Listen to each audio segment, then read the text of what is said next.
Hey,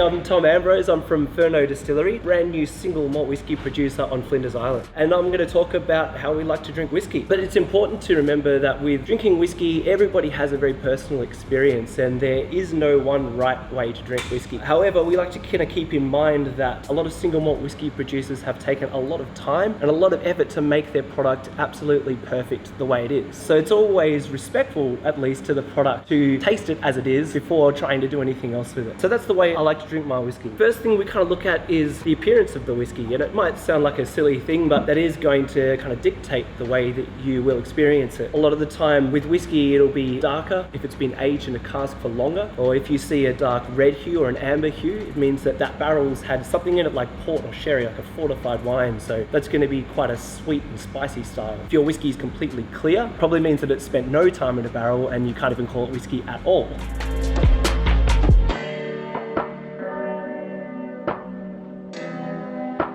It's always things to look out for. When you're looking at it in the glass, you're swirling it, which you always see people do when they're tasting whiskey or wine, but what we're kind of looking for with whiskey is these little trickles that come down the inside of the glass, and it's called legs really in whiskey or with wine, but with whiskey what we're looking for is viscosity. Single malt whiskey can only be made from barley, and barley has a lot of fatty acids and oils in it, which makes it really viscous and gives it a lovely kind of mouthfeel. So that's what we're kind of looking for with our spirit in the glass.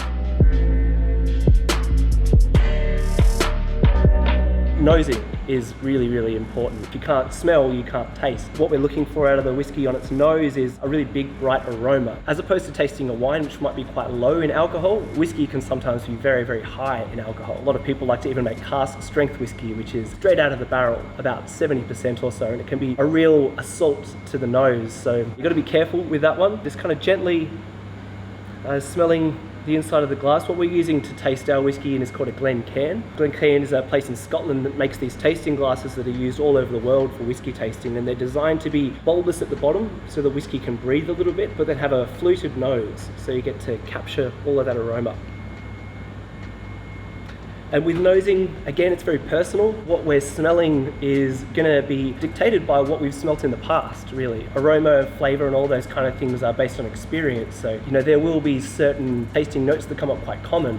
We get a lot of spice from the barrel, so you'll get things like cinnamon, cardamom, clove, those kind of spices. Whiskey is made from barley that's quite sweet, so you'll get a lot of sweeter notes like caramel and sugars, things like that. But I've had some tasting notes that have come up in tasting sessions that can be anything from Christmas cake to pencil shaving to some things that are a little bit more unpleasant sometimes. From this whiskey, we've aged this one in an Apera cask, which is an Australian style of fortified wine. Essentially what sherry was before sherry could only come from Spain. From Australian fortified wine, you get a really lovely smell of kind of prunes and dates and figs and those kind of dried fruit flavours.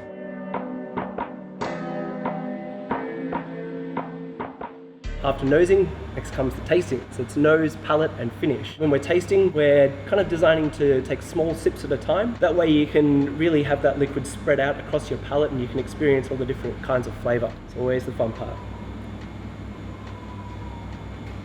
Sometimes people in the tasting part will like to purse their lips a little bit and draw a bit of air in to try and aerate that whiskey and really help it kind of spread out that flavour. But if you're not practiced at that, sometimes it means that you can breathe that whiskey right into your lungs and then you get that amazing coughing, spluttering effect that everyone knows all too well. A whiskey is usually bottled at around kind of 45 to 50%. So at that strength, it's quite expressive the way it is, so there's not usually a lot of need to aerate it much more. That mouthfeel, that texture that comes from those fatty acids and oils is really important in whiskey. It's why single malt whiskey is seen to be such a premium style, is it has loads and loads of that texture. And a lot of the time, whiskey producers will like to keep that in there by not filtering their whiskey extremely. Some people will chill down their whiskey, which will remove all those fatty acids and oils, making it quite a clean product, but in doing that, you lose a little bit of that texture. So in Tasmania, it's quite common to do non-chill filtered, which means that all those fatty acids and oils remain in the glass, giving you that lovely creaminess and viscosity when you drink it. And that also means the finish, when you swallow the whiskey, you're not forgetting about it at that point. It's still lingering in your palate, it's still lingering in your mouth. And with this one on the finish, as that alcohol kind of evaporates and washes away, you get this really lovely kind of chocolate Christmas pudding kind of flavor, which just lingers and lingers. It makes it really pleasant drinking whiskey in that way.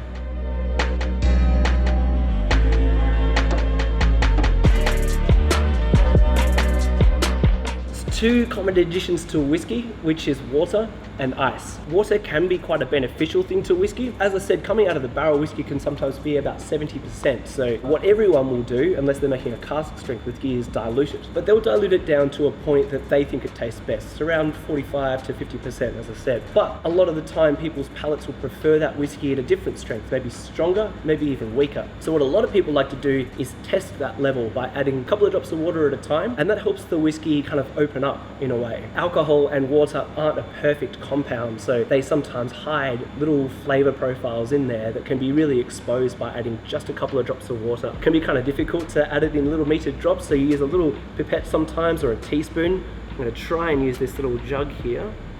You just add just a tiny little bit. That was probably even a little too much, and give it a little swirl for that whiskey and that water to combine, and then same process, nose, palate and finish. You can really start to see a difference in that whiskey. Adding just a couple of drops of water can make a really drastic difference to the flavor profile. Whiskey is all about preference. So when it comes to adding ice can have two effects. One is that it cools down the whiskey. If you're on a really hot day and you really want to drink a whiskey, that might be a great thing for you. But when you cool down the whiskey, a lot of the flavor compounds that are loose at room temperature will start to become a little bit condensed, and you may miss some certain flavor profiles on your palate when you're tasting. So cooling down whiskey is not necessarily seen to be a pro. A lot of the time you'll actually find that people will warm up whiskey to try and enhance those flavor profiles by using the just temperature of their palm to try and warm that up a little bit. The second thing that ice will do is dilution. So as you have an ice cube sitting in the whiskey, you'll notice that it will start to dilute in there and turn back into water. And sometimes that little addition of whiskey is great, but too much water can make it a little bit flat and a little bit boring. You've got to be careful not to over dilute your whiskey. I love a single malt whiskey just the way it is, but there are so many good whiskey cocktails out there. One of my favorites would be Brooklyn, which is made using rye whiskey, a little bit Fernet Branca, and some sweet vermouth. That's a kind of bitter sweet cocktail that's really beautiful. And a Manhattan as well. We can't go past a Manhattan. It's a classic, one of the first cocktails ever invented. Whiskey, sweet vermouth and bitters.